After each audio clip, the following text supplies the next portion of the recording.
বিসমিল্লাহির রহমানির রহিম। সুপ্রিয় শিক্ষার্থীবৃন্দ, আসসালামু আলাইকুম। করোনাকালীন শিক্ষা কার্যক্রম চলমান রাখার স্বার্থে জাতীয় বিশ্ববিদ্যালয়ের উদ্যোগে আয়োজিত অনলাইন ক্লাসে তোমাদের সবাইকে স্বাগতম।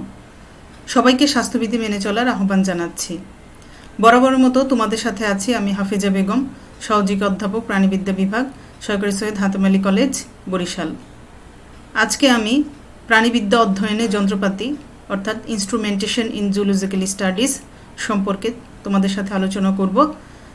প্রাণীবিদ্যার বিভিন্ন গবেষণায় এবং প্রাণী সম্পর্কে জ্ঞান আহরণের জন্য যন্ত্রপাতির ব্যবহার হচ্ছে এই আলোচনার মূল প্রতিপাদ্য বিষয়। চলো আমরা ক্লাসটি শুরু করি। আমি প্রথমে যেই যন্ত্রটি নিয়ে আলোচনা করব সেটি হচ্ছে অণুবীক্ষণ যন্ত্র, যাকে ইংরেজিতে বলা হয় মাইক্রোস্কোপ। মাইক্রোস শব্দের অর্থ অতি ক্ষুদ্র বা স্মল, আর স্কপিয়ন শব্দের অর্থ টু সি বা দেখা। অর্থাৎ যে যন্ত্রের মাধ্যমে আমাদের সাধারণ দৃষ্টিগোচরের বাহিরে যে বস্তু, অত্যন্ত ক্ষুদ্র বস্তু, যেটাকে আমরা খালি চোখে দেখতে পাই না, সেটাকে বহু গুণে বিবর্তিত করে বা বহুগুণ বড় করে দেখা যায় যে যন্ত্রের মাধ্যমে, সেটি হচ্ছে অণুবীক্ষণ যন্ত্র। প্রাণীবিদ্যার বিভিন্ন গবেষণায় বা জীববিজ্ঞানের যে কোনো গবেষণায় মাইক্রোস্কোপের ব্যবহারকে মাইক্রোস্কোপি বলা হয়। মাইক্রোস্কোপের ইতিহাস যদি আমরা দেখি, যে জেনসেন ভ্রাতৃদ্বয় অর্থাৎ জ্যাকারি জেনসেন এবং ফ্রান্সিস জেনসেন দুজন হোল্যান্ডের অধিবাসী ছিলেন এবং তারা চশমা বিক্রেতা ছিলেন। তারা সর্বপ্রথম 1590 সালের দিকে 10 গুণ বিবর্ধন ক্ষমতা সম্পন্ন আতশ কাচ তৈরি করেছিলেন। এর পরবর্তীতে গ্যালিলিও গ্যালিলি 1610 সালে 30 গুণ বিবর্ধন ক্ষমতা সম্পন্ন মাইক্রোস্কোপ আবিষ্কার করেছিলেন। লিওয়েন হুক তিনি 1668 সালে 270 গুণ বিবর্ধন ক্ষমতা সম্পন্ন মাইক্রোস্কোপ আবিষ্কার করেছিলেন এবং তিনি সর্বপ্রথম এককোষী প্রাণীসমূহ যেমন প্রোটোজোয়ানদের তিনি তার মাইক্রোস্কোপের নিচে পর্যবেক্ষণ করেছিলেন। যেহেতু লিওয়েন হুকের সময়ই প্রথম বিভিন্ন ধরনের জীববিজ্ঞানের গবেষণায় মাইক্রোস্কোপের ব্যবহার শুরু হয়, সেজন্য লিওয়েন হুককে মাইক্রোস্কোপির জনক বলা হয়ে থাকে। বর্তমানে প্রায় 1500 থেকে 2000 গুণ বিবর্ধন ক্ষমতা সম্পন্ন আলোক অণুবীক্ষণ যন্ত্র রয়েছে, আর ইলেকট্রন অণুবীক্ষণ যন্ত্র দ্বারা আমরা প্রায় 5 লক্ষ গুণ বড় করে একটি বস্তুকে দেখতে পাই। বিভিন্ন ধরনের অণুবীক্ষণ যন্ত্র রয়েছে, যেমন আলোক অণুবীক্ষণ যন্ত্র, দ্বিনেত্র অণুবীক্ষণ যন্ত্র, ইলেকট্রন অণুবীক্ষণ যন্ত্র, আলট্রা অণুবীক্ষণ যন্ত্র ইত্যাদি বিভিন্ন রকম। আজকে আমরা তোমাদের সাথে আলোক অণুবীক্ষণ যন্ত্র এবং ইলেকট্রন অণুবীক্ষণ যন্ত্র নিয়ে আলোচনা করব। আলোক অণুবীক্ষণ যন্ত্র এটি দু ধরনের, একটি হচ্ছে সরল বা সিম্পল মাইক্রোস্কোপ, একটা হচ্ছে জটিল বা কম্পাউন্ড মাইক্রোস্কোপ। সরল মাইক্রোস্কোপ কাকে বলে?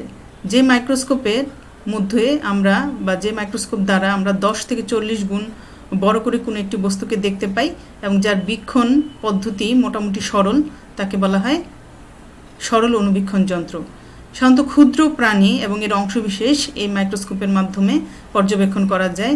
এই মাইক্রোস্কোপে শুধুমাত্র একটি লেন্স ব্যবহৃত হয়ে থাকে, যাকে বলা হয় অভিনেত্র বা আইপিস। যেহেতু আমরা এখানে আই বা চক্ষু রেখে এই স্টেজের উপর অবস্থিত কোনো একটি বস্তুকে দেখতে পাই, সেজন্য এই লেন্সটির নাম হচ্ছে অভিনেত্র। এর বিভিন্ন অংশ রয়েছে, যেমন বেজ বা পাদদেশ, যার উপরে বাকি অংশগুলো দণ্ডায়মান থাকে, একটি স্তম্ভ রয়েছে, এর সাথে একটি দর্পণ রয়েছে। যেহেতু আলোক অণুবীক্ষণ যন্ত্রের ফোকাসিং সোর্স হচ্ছে আলো, সেটা প্রাকৃতিক আলো হতে পারে অথবা বৈদ্যুতিক আলো হতে পারে। যখন আমরা প্রাকৃতিক আলোকে এই দর্পণ বা একটি আয়নার মতো অংশ এর উপর পড়ে, তখন এটি প্রতিফলিত হয়ে বস্তুর উপর পড়ে। এটি এই স্তম্ভের সাথে আটকানো থাকে। এছাড়া এর উপরে রয়েছে একটি স্টেজ, যেখানে আমরা যে বস্তুটি দেখতে চাই সেই লক্ষ্য বস্তুটি এখানে রাখা হয়ে থাকে এবং এই বস্তুটির উপরে বা স্টেজের উপরে অভিনেত্র থাকে এবং অভিনেত্রটি একটি টানা নলের সাথে লাগানো থাকে। এটি নলটি সন্নিবেশন স্ক্রু দিয়ে উঠানামা করানো যায় এবং উঠানামা করানোর মাধ্যমে এই লক্ষণীয় বা দৃশ্যমান যে বস্তুটিকে আমরা পরীক্ষণীয় বস্তুটি একটি স্পষ্ট প্রতিবিম্ব তৈরি করার জন্য আমরা এই সন্নিবেশন স্ক্রু দিয়ে লেন্সটিকে উঠানামা করাই। জটিল অণুবীক্ষণ যন্ত্র বা কম্পাউন্ড অণুবীক্ষণ যন্ত্রে একাধিক লেন্স থাকে, বিশেষ করে দুটো লেন্স থাকে, এবং এর বীক্ষণ পদ্ধতিও কিছুটা জটিল, সেজন্য একে বলা হয় কম্পাউন্ড মাইক্রোস্কোপ। একটি সিম্পল মাইক্রোস্কোপের মধ্যে যে অংশগুলো থাকে কম্পাউন্ড মাইক্রোস্কোপেও সেগুলো থাকে, শুধুমাত্র যেই বাড়তি অংশগুলো রয়েছে সেগুলো হচ্ছে যে ডায়াফ্রাম, এই স্টেজের নিচে, এই যে স্টেজের নিচে ডায়াফ্রাম থাকে এবং কন্ডেন্সার লেন্স থাকে, যেটি আমরা সিম্পল মাইক্রোস্কোপে দেখিনি। এই ডায়াফ্রাম মূলত এই দর্পণের মধ্যে প্রতিফলিত আলো যখন বস্তুর উপর পড়বে সেই আলোকে বা আলোর প্রবেশকে নিয়ন্ত্রণ করে হচ্ছে ডায়াফ্রাম। আর এখানে একটি কন্ডেন্সার লেন্স থাকে। কন্ডেন্সার লেন্স সমতলভাবে আগত আলোকরশ্মিগুলোকে কন্ডেন্সড বা অভিসারী করে স্টেজের উপরে রাখা বস্তুর উপর প্রতিফলিত করে। এখানে এই দেহনল এর উপরে বা দেহনলের সাথে লাগানো থাকে হলো একটি নোজ পিস বা নাসিকা। সেখানে এই নোজ পিসটি 3টি ছিদ্র বিশিষ্ট থাকে এবং এখানে বিভিন্ন শক্তিমাত্রার বা বিভিন্ন বিবর্ধন ক্ষমতার লেন্স যুক্ত থাকে। এই লেন্সগুলোকে বলা হয় অবজেক্টিভ লেন্স বা অভিলক্ষ্য। যেই লেন্স সাধারণত স্টেজে অবস্থিত আমাদের যে লক্ষ্যবস্তু তার উপরে থাকে তাকেই বলা হয় অবজেক্টিভ লেন্স। আর দেহনলের উপরে টানানলের উপরে এখানে থাকে হচ্ছে অভিনেত্র বা আইপিস, যেখানে আমরা চোখ রেখে কোনো একটি বস্তু দেখি। আর সি আকৃতির যে বাহু রয়েছে এখানে এই স্থূল সন্নিবেশন স্ক্রু রয়েছে, যার মাধ্যমে টানানলটি উপর নিচ করে আমরা লেন্সটিকে বস্তুর সাথে অ্যাডজাস্ট করে স্পষ্ট প্রতিবিম্ব যখন সৃষ্টি হয় তখন স্থির করে আমরা বস্তু দেখতে পাই। জটিল কম্পাউন্ডের বা কম্পাউন্ড মাইক্রোস্কোপের যে কার্যপদ্ধতি সেটা হচ্ছে যে যখন লাইট সোর্স থেকে লাইট কন্ডেন্সার লেন্স হয়ে, যেমন এটা হচ্ছে লাইট সোর্স, এখান থেকে কন্ডেন্সার লেন্সের মধ্য দিয়ে লাইট রশ্মিগুলোকে বা আলোক রশ্মিগুলোকে কন্ডেন্সড করে এই মঞ্চের উপর অবস্থিত বস্তুর উপর বা স্পেসিমেনের উপর পতিত করে। তখন এই বস্তুর উপর দিয়ে যখন লাইট অবজেক্টিভ লেন্সের মধ্য দিয়ে গমন করে তখন এই বস্তুর একটি বিবর্ধিত প্রতিবিম্ব সৃষ্টি হয়। এই বিবর্ধিত প্রতিবিম্ব থেকে আলোকরশ্মি যখন আইপিস লেন্সের মধ্য দিয়ে আমরা দেখি বা আইপিস লেন্সের মধ্য দিয়ে যায় তখন এটি ফাইনাল আরও বিবর্ধিত হয়ে বস্তুটি আমাদের চোখে দৃশ্যমান হয়। তার মানে অবজেক্টিভ লেন্স দ্বারা বিবর্ধিত চিত্রটিকে, বস্তুর বিবর্ধিত চিত্রটিকে আরও বিবর্ধিত করে আইপিস লেন্স। সুতরাং অবজেক্টিভ লেন্স এবং আইপিস লেন্সের বিবর্ধনের গুণফলই হচ্ছে এই সম্পূর্ণ বিবর্ধন। একটি সরল এবং যৌগিক অণুবীক্ষণ যন্ত্রের মধ্যে কি পার্থক্য রয়েছে সেটা একটু দেখি। সরল অণুবীক্ষণ যন্ত্রের গঠনশৈলী হচ্ছে সরল প্রকৃতির, আর যৌগিক অণুবীক্ষণ যন্ত্রের গঠনশৈলী জটিল প্রকৃতির। সরল অণুবীক্ষণ যন্ত্র দ্বি-উত্তল একটি মাত্র লেন্স থাকে, আর যৌগিক অণুবীক্ষণ যন্ত্রে দুটি লেন্স থাকে আমরা দেখেছি, একটি হচ্ছে অভিলক্ষ্য এবং আরেকটি হচ্ছে অভিনেত্র, অর্থাৎ একটি অবজেক্টিভ লেন্স আর একটি হচ্ছে আইপিস। এর বিবর্ধন ক্ষমতা হচ্ছে সরল অণুবীক্ষণ যন্ত্রের 10 গুণ বা 20 গুণ, আর যৌগিক অণুবীক্ষণ যন্ত্রের সর্বাধিক বিবর্ধন ক্ষমতা হচ্ছে 1500 গুণ। সরল অণুবীক্ষণ যন্ত্র সাধারণত অণুবীক্ষণ যন্ত্র দিয়ে আমরা সাধারণত ফিল্ড বা ল্যাবরেটরিতে সরল প্রকৃতির বিভিন্ন কাজে ব্যবহার করে থাকি, আর ল্যাবরেটরিতে উচ্চতর পর্যায়ের পর্যবেক্ষণ ও গবেষণার কাজে এটি ব্যবহৃত হয়। এই যৌগিক অণুবীক্ষণ যন্ত্র দিয়ে আমরা কোষ, বিশেষ করে কোষ দেখতে পাই এবং কোষীয় এমনকি ক্রোমোজোমও এই যৌগিক অণুবীক্ষণ যন্ত্র দ্বারা, কোষ বিভাজনকালে ক্রোমোজোম এই যৌগিক অণুবীক্ষণ যন্ত্র দ্বারা দৃশ্যমান হয়ে থাকে। এটি হচ্ছে একটি ইলেকট্রন অণুবীক্ষণ যন্ত্র, সবচেয়ে উচ্চ ক্ষমতা সম্পন্ন অণুবীক্ষণ যন্ত্র। এটি এরকম ফিজিক্যাল স্ট্রাকচার বাহির থেকে দেখতে এরকম দেখায়। এটি একটি ইলেকট্রন অণুবীক্ষণ যন্ত্রটি মূলত একটি বায়ুশূন্য ধাতব কুঠুরিতে অবস্থান করে, কেননা ইলেকট্রন বায়ুশূন্য মাধ্যমে খুব দ্রুত চলাচল করতে পারে। এর কি ধর্ম রয়েছে এর বৈশিষ্ট্যগুলো যদি আমরা দেখি, এখানে ফোকাসিং সোর্স হিসাবে আলোক রশ্মির পরিবর্তে 0.05 ডিগ্রি অ্যাংস্ট্রম তরঙ্গ দৈর্ঘ্যের ইলেকট্রন ব্যবহৃত হয়, মানে অত্যন্ত ক্ষুদ্র তরঙ্গ দৈর্ঘ্যের ইলেকট্রন ব্যবহৃত হয়। এখানে কোনো ফোকাসিং সোর্স হিসাবে আলো ব্যবহৃত হয় না। এর বিবর্ধন ক্ষমতা 5 লক্ষ গুণ এবং বিশ্লেষণ ক্ষমতা হচ্ছে 5 ডিগ্রি অ্যাংস্ট্রম। 5 ডিগ্রি অ্যাংস্ট্রম বিশ্লেষণ ক্ষমতা বলতে আমরা বুঝি যে এটি পাশাপাশি অবস্থিত, মানে 5 ডিগ্রি অ্যাংস্ট্রম দূরত্ব অবস্থিত দুটি বস্তুকে আলাদাভাবে চিহ্নিত করতে পারে। সুতরাং এটি হচ্ছে উচ্চ বিশ্লেষণ ক্ষমতা বিশিষ্ট একটি মাইক্রোস্কোপ। এবং এখানে কাচের লেন্সের পরিবর্তে আমরা দেখেছি যে আলোক অনুবীক্ষণ যন্ত্রে যে অবজেক্টিভ লেন্স বা আইপিস লেন্স সেগুলো কাচের, কিন্তু এখানে ইলেকট্রোম্যাগনেটিক লেন্স ব্যবহৃত হয়। এগুলো কোনো কাচের লেন্স নয়, এগুলো হচ্ছে কয়েল বা তার, যার মধ্যে দিয়ে বিদ্যুৎ প্রবাহিত হলে ইলেকট্রোম্যাগনেটিক ফিল্ড তৈরি হয়। এবং এই ইলেকট্রন অনুবীক্ষণ যন্ত্র দ্বারা আমরা কোষের গঠন, কোষীয় অঙ্গাণুর গঠন, ডিএনএ, জিন, আরএনএ ইত্যাদি অত্যন্ত সূক্ষ্ম কোষের সূক্ষ্ম গঠন আমরা পর্যবেক্ষণ করতে পারি। ইলেকট্রন অনুবীক্ষণ যন্ত্রের ভিতরে কি কি অংশ থাকে সে সম্পর্কে একটু আলোচনা করব। এখানে থাকে একটি ইলেকট্রন গান বা ইলেকট্রন নিক্ষেপক, যেটি নিক্ষেপণ কক্ষে অবস্থান করে। ইলেকট্রন গান থেকে ইলেকট্রন বিচ্ছুরিত হয়, ইলেকট্রন স্রোত প্রবাহিত হয়। তখন এর নিচে ঠিক অ্যানোড নামক একটি পাথ থাকে। অ্যানোড হচ্ছে আমরা জানি পজিটিভলি চার্জড, এবং ইলেকট্রন যেহেতু নেগেটিভলি চার্জ, সুতরাং যখন ইলেকট্রন নিক্ষেপ করা হয় তখন যদি অ্যানোড থাকে তাহলে কি হয়, পজিটিভ প্রতি নেগেটিভ আকৃষ্ট হয়ে ইলেকট্রন স্রোতটি দ্রুত নিচের দিকে প্রবাহিত হয়। এবং নিচের দিকে যখন যায় তখন একটি কন্ডেন্সার লেন্সের মধ্য দিয়ে এটি স্পেসিমেনের উপর পতিত হয়। এখানে লেন্স বলতে কাচের নয়, এগুলো হচ্ছে ইলেকট্রোম্যাগনেটিক কয়েল। এর মধ্য দিয়ে ইলেকট্রোম্যাগনেটিক ফিল্ড তৈরি হয়, ফলে কন্ডেন্সার লেন্স বিক্ষিপ্তভাবে আসা এই ইলেকট্রন রশ্মিগুলোকে একটি লাইনে প্রবাহিত করে এবং বস্তুর উপর পতিত করে। বস্তুর উপর দিয়ে যখন এই ইলেকট্রন স্রোত অবজেক্টিভ লেন্সের মধ্য দিয়ে যায় তখন এই বস্তুর একটি বিবর্ধিত প্রতিবিম্ব সৃষ্টি হয়। এই প্রতিবিম্ব ইন্টারমিডিয়েট লেন্স এবং পরবর্তীতে প্রজেক্টর লেন্স দিয়ে যখন পর্দার উপর পতিত হয় তখন ফাইনাল বিবর্ধিত প্রতিবিম্বই এই ফ্লোরেসেন্ট স্ক্রিনের উপর পতিত হয়। পরবর্তীতে এদিকে ক্যামেরা এর মাধ্যমে এই ছবিটি ধারণ করা যায়।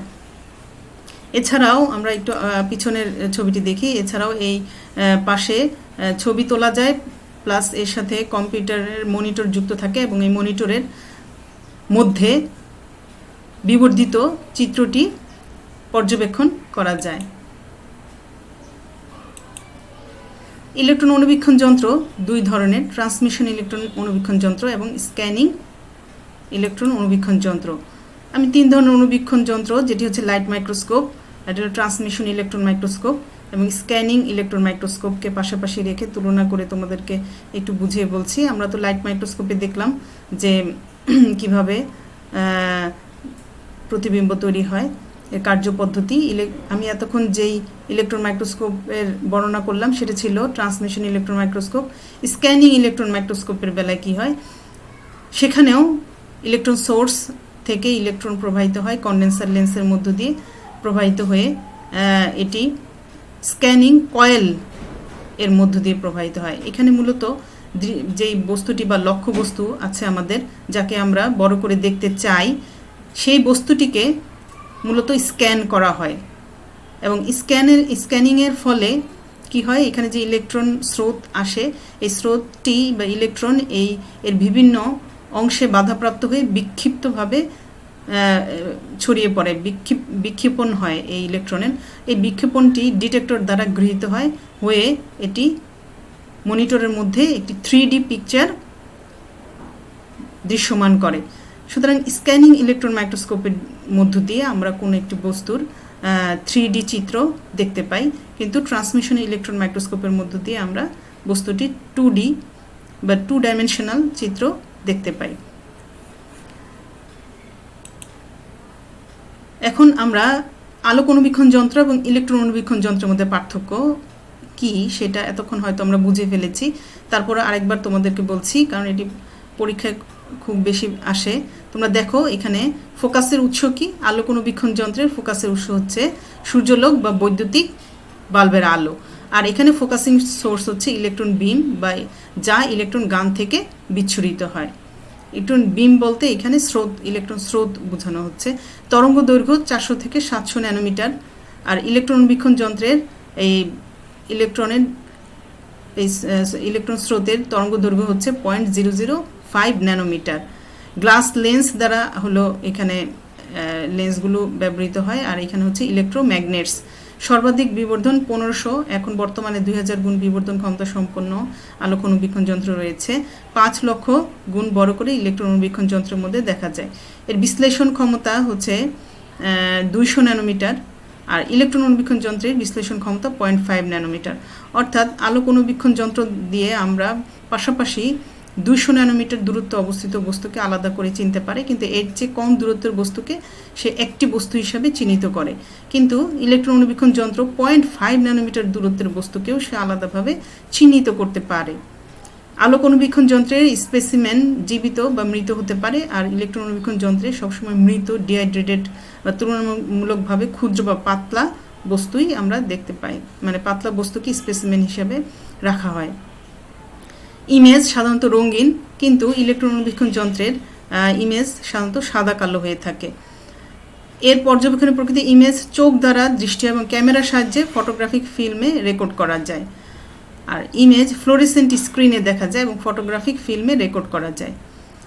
স্পেসিমেন প্রস্তুত করাটাই এখানে সহজ এবং সরল, কিন্তু এখানে ইলেকট্রন অনুবীক্ষণ যন্ত্র দিয়ে যখন আমরা কোনো স্পেসিমেন দেখতে যাব তখন স্পেসিমেনকে প্রস্তুত করতে হয়, ধাপে ধাপে প্রস্তুত করতে হয়, এবং এটি অত্যন্ত জটিল একটি কাজ। আলোক অনুবীক্ষণ যন্ত্রের দাম তুলনামূলক কম এবং এটি অত্যন্ত দামি এবং উচ্চ ক্ষমতা সম্পন্ন অনুবীক্ষণ যন্ত্র। এখন আমরা সেন্ট্রিফিউগেশন সম্পর্কে আলোচনা করব। এটি কি? এটি হচ্ছে মাধ্যাকর্ষণ শক্তি ও ঘূর্ণন গতিকে কাজে লাগিয়ে আয়তন, আকৃতি, ভর অনুযায়ী কোনো দ্রবণের বিভিন্ন উপাদানসমূহকে পৃথক করার পদ্ধতিকে সেন্ট্রিফিউগেশন বলা হয়। সেন্ট্রিফিউগেশন করা হয় যে যন্ত্রের মাধ্যমে সেটিকে বলা হয় সেন্ট্রিফিউজ। এটি হচ্ছে একটি সেন্ট্রিফিউজ যন্ত্র।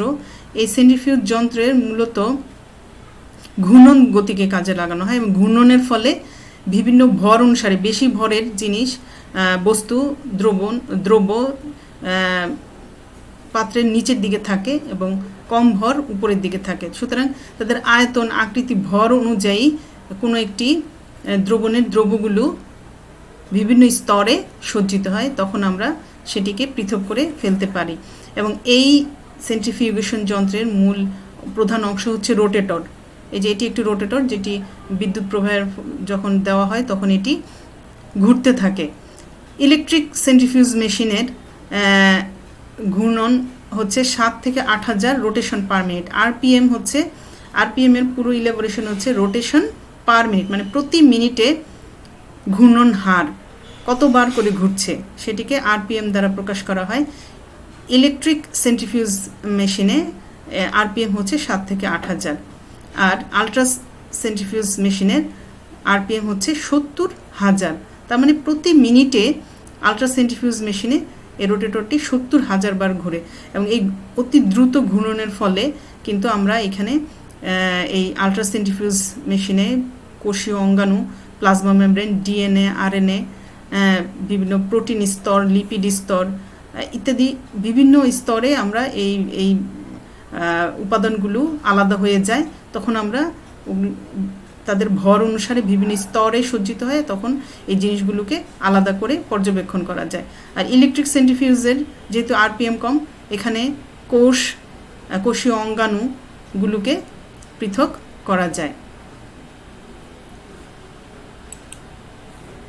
ইনকিউবেশন এটি কি? এটি হচ্ছে কৃত্রিম উপায়ে নির্দিষ্ট তাপমাত্রা বা ইচ্ছামাফিক তাপমাত্রা নির্দিষ্ট সময় পর্যন্ত প্রদান করাকে ইনকিউবেশন বলা হয়। এবং ইনকিউবেশন করা হয় যে যন্ত্রের মাধ্যমে সেটাকে বলা হয় ইনকিউবেটর।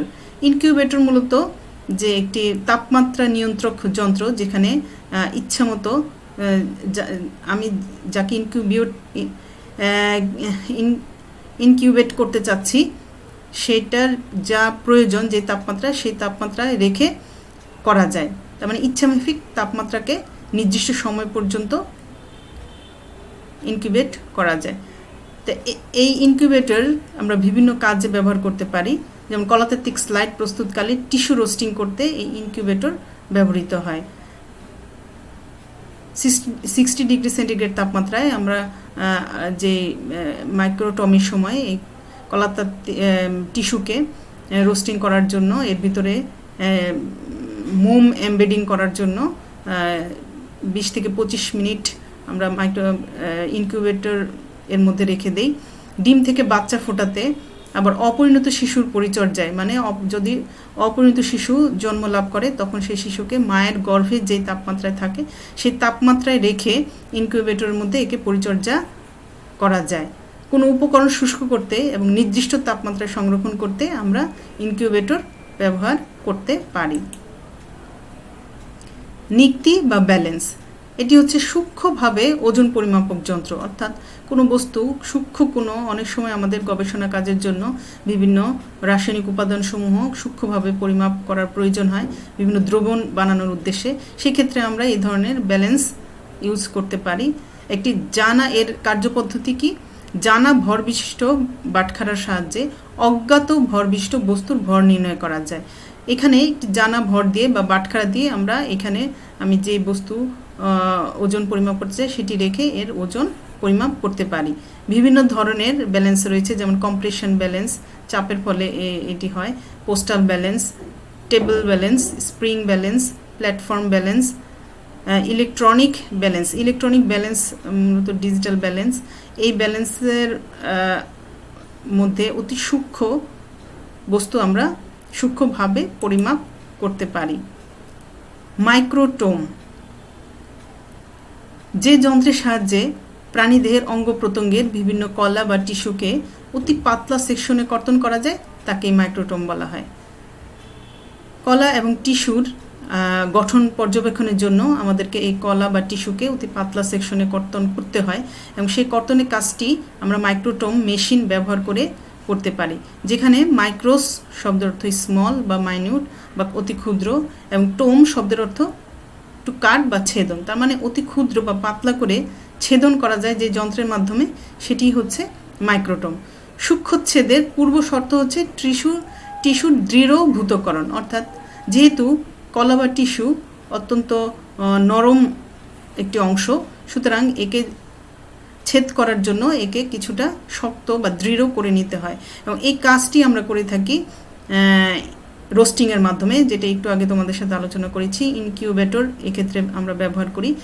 টিস্যুকে মোমের মধ্যে রেখে ইনকিউবেট করলে পরে মোম টিস্যুর ফাঁকে ফাঁকে টিস্যু সেলের ফাঁকে ফাঁকে এই মোম ঢুকে টিস্যুকে দৃঢ় করে। পরবর্তীতে এই টিস্যু আবার মোমের ব্লকের মধ্যে রেখে তারপর আমরা মাইক্রোটোম মেশিনের মধ্যে কেটে থাকি। মাইক্রোটোম যন্ত্রের সাহায্যে ছেদ গ্রহণপূর্বক পর্যবেক্ষণের জন্য আণুবীক্ষণিক স্লাইডে উপস্থাপন করার প্রক্রিয়া হচ্ছে মাইক্রোটমি। এই ছেদকৃত টিস্যু যখন আমরা স্লাইডের মধ্যে উপস্থাপন করব, এই প্রক্রিয়াটাই হচ্ছে মাইক্রোটমি। দুই ধরনের মাইক্রোটমি মেশিন রয়েছে, মাইক্রোটোম মেশিন রয়েছে, একটি হচ্ছে রকিং আর একটি হলো রোটেটরি। এটি হচ্ছে রকিং মাইক্রোটোম মেশিন এবং এটি হচ্ছে রোটারি মাইক্রোটোম মেশিন। এবং দেখো এই যে একটি রোটারি মাইক্রোটোম মেশিনের মধ্য দিয়ে কিভাবে মোম আবৃত যে মাঝখানে টিস্যু দেখা যাচ্ছে অত্যন্ত পাতলা ছেদ করে কাটা হচ্ছে এবং এটা পরবর্তীতে স্লাইডে রেখে এবং পরবর্তীতে বিভিন্ন গ্রেডেশন করে এই মোমগুলোকে সরিয়ে আমরা তখন টিস্যু পর্যবেক্ষণ করতে পারি। হিস্টোপ্যাথোলজিক্যাল এবং এমব্রায়োলজিক্যাল গবেষণার ক্ষেত্রে প্রাণীদের অঙ্গ প্রত্যঙ্গের বিভিন্ন কলা ও টিস্যুর কোষীয় গঠন পর্যবেক্ষণের জন্য এই টিস্যুকে অতি পাতলা সেকশনে কর্তন করা হয় বা কর্তন করার জন্যই আমরা এই মাইক্রোটোম মেশিনটি আসলে ব্যবহার করে থাকি। হিমোসাইটোমিটার, হিম শব্দের অর্থই হচ্ছে রক্তকণিকা বোঝায়, আর মিটার হলো পরিমাপক যন্ত্র। তার মানে মানবদেহে প্রতি ঘন মিলিমিটার রক্তে কত সংখ্যক রক্তকণিকা রয়েছে তা পরিমাপ করার জন্য যে যন্ত্র ব্যবহৃত হয় তাকেই হিমোসাইটোমিটার বলা হয়। এবং জার্মান বিজ্ঞানী নিউওয়ার প্রথম এটি আবিষ্কার করেন। এটি মূলত একটি পুরু কাচের একটি স্লাইড, যেখানে কতগুলো দাগাঙ্কিত থাকে। এখানে এই স্লাইডটি 9টি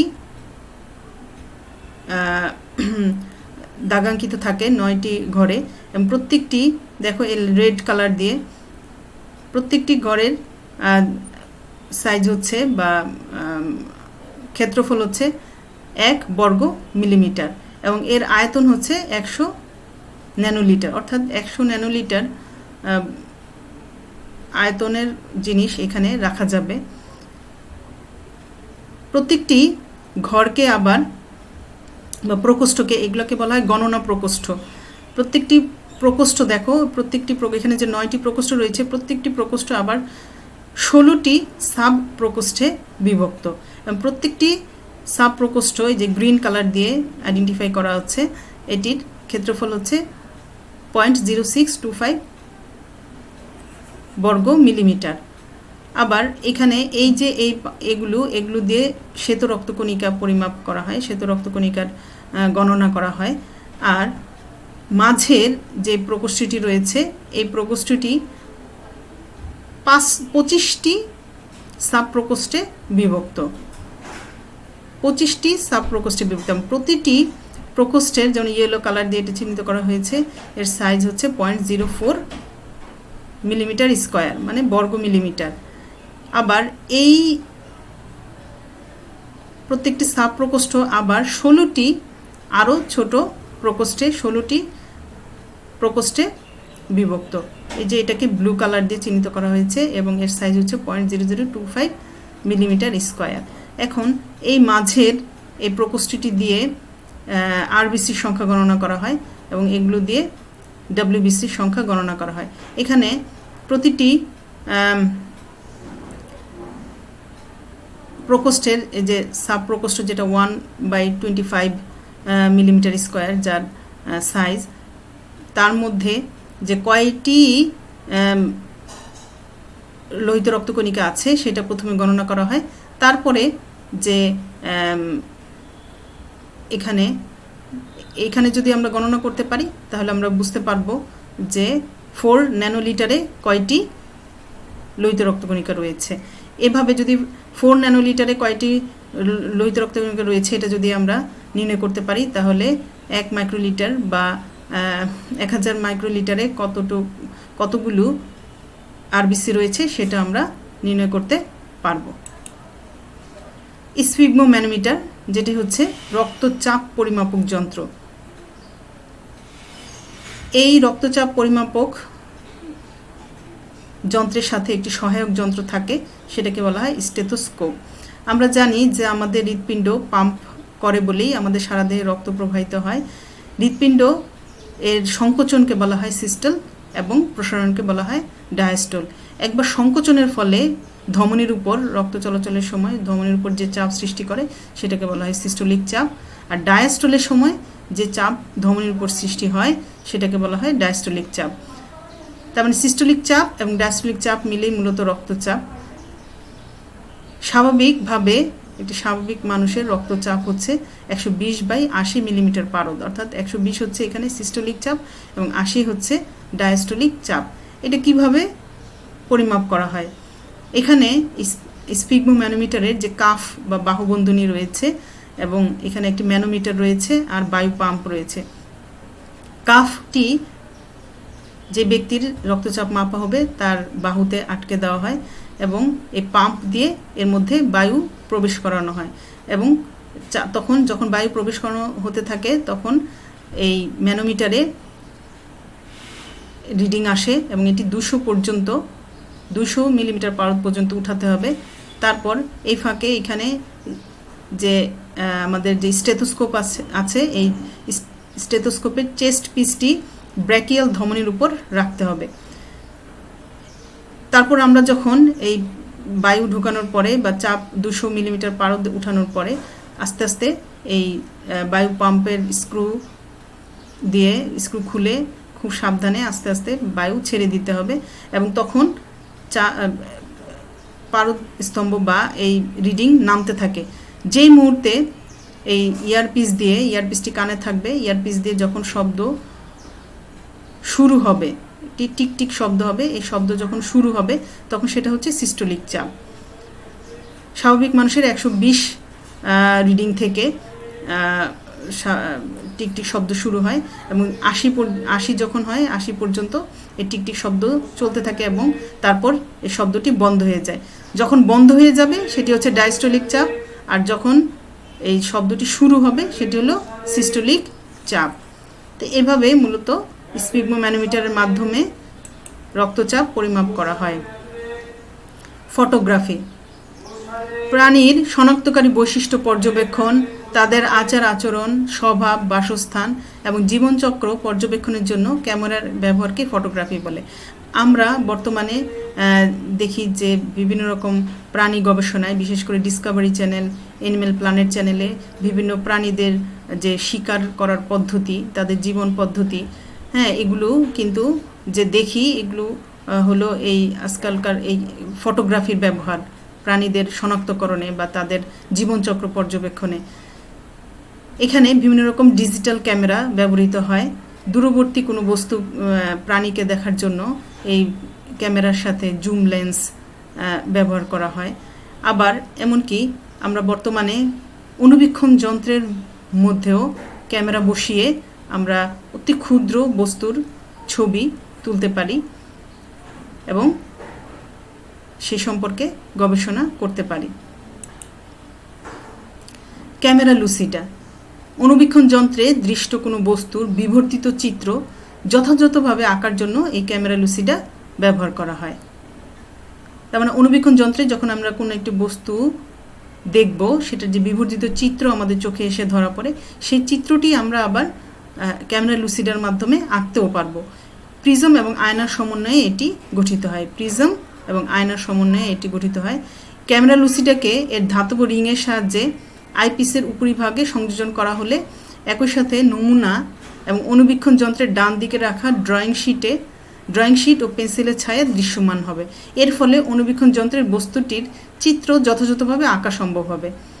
এই যে রিংটি রয়েছে, এটি অণুবীক্ষণ যন্ত্রের আইপিসটি খুলে, মানে আইপিসের উপরিভাগে এটি সংযোজন করা হয় এবং তখন আমরা যখন এটি আইপিস দিয়ে যখন আমরা বিবর্ধিত দৃশ্যটি দেখব, আইপিএসের ফাঁকে প্রিজম দিয়ে পাশে রাখা এই যে কাগজ, সেখানে এই ছবিটি কাগজ এবং এই পেন্সিলও একই সাথে দৃশ্যমান হবে। তখন আমরা কি করব, সেই বিবর্ধিত ছবিটিকে এই কাগজের মধ্যে আঁকতে পারবো। যেহেতু এটি আঁকায় সহায়তা করে, সেই জন্য একে বলা হয় অঙ্কন সহায়ক যন্ত্র। মাইক্রোমিটার, মাইক্রো শব্দের অর্থ ছোট কোনো বস্তুর দৈর্ঘ্য, প্রস্থ, ব্যাস, মানে আণুবীক্ষণিক কোনো বস্তুর দৈর্ঘ্য, প্রস্থ, ব্যাস অথবা পরিধি পরিমাপক যন্ত্র হচ্ছে মাইক্রোমিটার। এটি মূলত দুটি স্কেল নিয়ে গঠিত হয়, একটি হচ্ছে অকুলোমিটার আর একটি হচ্ছে স্টেজ মাইক্রোমিটার। অকুলোমিটারটি আইপিস খুলে বা অভিনেত্র খুলে এই অকুলোমোটরটি স্থাপন করা হয়। এই অকুলোমোটরের মধ্যে 5 মিলিমিটার দৈর্ঘ্যের একটি স্কেল থাকে এবং এটিতে 100টি ভাগ করা থাকে এবং প্রতি ভাগের দৈর্ঘ্য হচ্ছে 0.05 মিলিমিটার। আর স্টেজ মাইক্রোমিটার সেটি মূলত স্টেজের উপরে, আমরা যেখানে মাইক্রোস্কোপের স্টেজের উপরে যেখানে আমাদের পরীক্ষণীয় বস্তুটি রাখি, সেখানে এই স্টেজ মাইক্রোমিটারটি স্থাপন করতে হবে। এটি 1 থেকে 2 মিলিমিটার দৈর্ঘ্যের থাকে এবং সেখানেও যদি 1 মিলিমিটার দৈর্ঘ্যের হয়ে থাকে তাহলে এখানে 100টি ভাগ থাকে, তখন প্রতি ভাগের দৈর্ঘ্য হয় 0.01 মিলিমিটার। আর যদি 2 মিলিমিটারের স্কেল হয় তাহলে 200টি ভাগ থাকে। তার মানে প্রতি ক্ষেত্রেই প্রতি ভাগের দৈর্ঘ্য থাকবে 0.01 মিলিমিটার। তো যখন এই গোলাকার এই অকুলোমিটারটি আইপিস সরিয়ে ওখানে রাখা হয় এবং স্টেজ মাইক্রোমিটার রাখা হয় এবং প্রতিটি স্কেলেরই 0 প্রান্তের দিকে মিলিয়ে নেওয়া হয় স্টেজ মাইক্রোমিটারের 0 এর সাথে অকুলোমিটারের 0 মিলিয়ে এর পরিমাপটি স্টেজ মাইক্রোমিটারের সাথে তুলনা করে অকুলোমিটারের তার এটি অ্যাডজাস্ট করে নেওয়া হয়। পরবর্তীতে এই স্টেজ মাইক্রোমিটারটি সরিয়ে এখানে আমরা পরীক্ষণীয় বস্তুটি মাইক্রোস্কোপের নিচে রাখি, তখন ওই পরীক্ষণীয় বস্তুটির দৈর্ঘ্য আমরা অকুলোমিটারের মাধ্যমে মেপে পরে স্টেজ মাইক্রোমিটারের সাথে তুলনা করে এর দৈর্ঘ্য পরিমাপ করতে পারি। মাইক্রোমিটারের মাধ্যমে মাছের ডিম, কোষ, কলা এবং কোষীয় অঙ্গাণু দৈর্ঘ্য, প্রস্থ, ব্যাস পরিমাপ করা যায়। হ্যাবিটেট অ্যানালাইসিস কিট বা আবাসস্থল বিশ্লেষক যন্ত্র প্রাণীদের আবাসস্থল সম্পর্কিত উপাত্ত সংগ্রহ ও বিশ্লেষণ করার জন্য ব্যবহৃত যন্ত্রপাতিকেই বলা হয় হ্যাবিটেট অ্যানালাইসিস কিট, যেমন হিউমিমিটার, থার্মোমিটার, এনিমোমিটার, ইভাপোরিমিটার ইত্যাদি মিটারগুলো প্রাণীদের আবাসস্থল সম্পর্কিত উপাত্ত সংগ্রহের জন্য ব্যবহৃত হয়। যেমন হিউমিমিটার দিয়ে আপেক্ষিক আর্দ্রতা পরিমাপ করা হয়, থার্মোমিটার দিয়ে তাপমাত্রা পরিমাপ করা হয়, এনিমোমিটার দিয়ে বায়ুর গতিবেগ পরিমাপ করা হয়, ইভাপোরিমিটার দিয়ে জলীয় বাষ্পের হার, বাষ্পীভবন হার নির্ণয় করা হয়। এ করে আমরা কিন্তু প্রাণীদের আবাসস্থল, যে কোন প্রাণী কোন পরিবেশে বা আবাসস্থলে থাকছে সেই সম্পর্কে একটি ধারণা পেতে পারি। তো আমরা আমাদের আলোচনার শেষ পর্যায়ে চলে এসেছি এবং আমার আলোচনা থেকে আজকে যে প্রশ্নগুলো হতে পারে সেগুলো হচ্ছে যে আলোক অণুবীক্ষণ যন্ত্র এবং ইলেকট্রন অণুবীক্ষণ যন্ত্রের মধ্যে পার্থক্য লিখো, একটি ইলেকট্রন অণুবীক্ষণ যন্ত্রের গঠন ও কার্যপদ্ধতি বর্ণনা করো, সরল অণুবীক্ষণ যন্ত্র এবং যৌগিক অণুবীক্ষণ যন্ত্রের মধ্যে পার্থক্য লিখো, স্ফিগমোম্যানোমিটার অথবা হিমোসাইটোমিটার অথবা মাইক্রোটম, ইনকিউবেটর, ক্যামেরা লুসিডা, সেন্ট্রিফিউজ যন্ত্রের গঠন এবং ব্যবহার লিখো। আশা করছি আজকের আলোচনা থেকে তোমরা প্রশ্ন উত্তরগুলো পেয়ে যাবে। তো ধন্যবাদ তোমাদের সবাইকে আমার সাথে এতক্ষণ থাকার জন্য। তোমরা সবাই যে যেখানে আছো ভালো থাকো, সুস্থ থাকো এবং নিরাপদে থাকো, এই কামনা ব্যক্ত করে আমি আমার ক্লাস শেষ করছি। আল্লাহ হাফেজ।